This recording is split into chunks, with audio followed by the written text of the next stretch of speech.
I know you're hungry, so let's make some low-carb salmon burgers. But while we do that, did you know that you can't outwork a poor diet?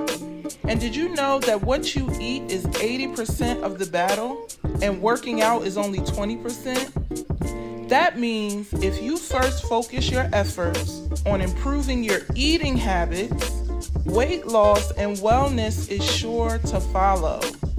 So that's why I share food first on my platforms, and it's also why I encourage everyone that I work with to start with what they eat, and also to make changes one day, one meal at a time. Let me tell you, weight loss doesn't have to be complicated. You just have to be fully committed to the process, okay?